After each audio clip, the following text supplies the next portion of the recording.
Hi viewers, మరొక అప్డేట్‌తో నేను మీ ముందుకొచ్చేసాను. So, ఏంటంటే అందరూ ఎప్పటినుంచో ఎదురు చూస్తున్న 'పుష్ప 2' మూవీ రేపు రిలీజ్ అయిపోతుంది కాబట్టి ఆ టైం ఎప్పుడవుతుందా? మూవీ ఎప్పుడు చూద్దామా అని అందరూ అనుకుంటున్నారు కదా! సో, ఇప్పుడు నేను తీసుకొచ్చిన లేటెస్ట్ అప్డేట్ ఏంటంటే 'పుష్ప 2' మూవీకి సంబంధించి. సో, ఫస్ట్ పార్ట్‌లో మనం ఆల్రెడీ చూసాము. Love track between 'Pushpa' and 'Srivalli'. So, second పార్ట్‌లో ఉన్నటువంటి ట్విస్ట్ ఏదైతే ఉందో, రష్మిక యాక్చువల్లీ సిండికేట్‌గా వస్తుందట. అంటే పట్టుకోవడానికి వస్తుంది. స్మగ్లింగ్ అదంతా మనం చూసాం గదా!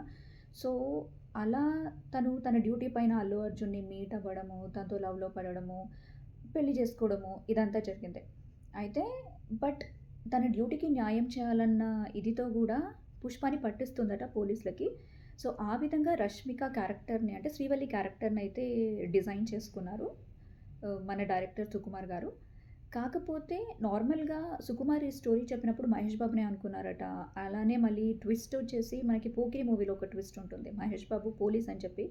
సో, ఆ ట్విస్ట్ ఇందులో ఉండబోతుంది అన్నట్టు ఎక్స్‌పెక్టేషన్స్ అయితే ఉండే. కాకపోతే ఆ ట్విస్ట్‌ని కంప్లీట్‌గా మార్చి శ్రీవల్లి క్యారెక్టర్‌నే ఒక డిపార్ట్‌మెంట్ నుంచి వచ్చిన వ్యక్తిగా చూపించబోతున్నారని మూవీ వర్గాలు కొన్ని చెబుతున్నాయి. సో, మూవీ ఆల్రెడీ రిలీజ్ అయిపోతుంది కాబట్టి, ఈరోజు ఫ్యాన్ షో చూసే వాళ్ళకి రేపు నుంచి రిలీజ్ అయిన తర్వాత షోస్ చూసే వాళ్ళకి అర్థమైపోతుంది. చూద్దాము ఈ సిండికేట్‌ని పట్టుకోవడానికొచ్చిన శ్రీవల్లి క్యారెక్టర్ నిజంగా డిపార్ట్‌మెంట్‌కి సంబంధించిందా? కాదా? ఏంటి అనేది మనకి ఇంకొన్ని గంటల్లో తెలిసిపోతుంది.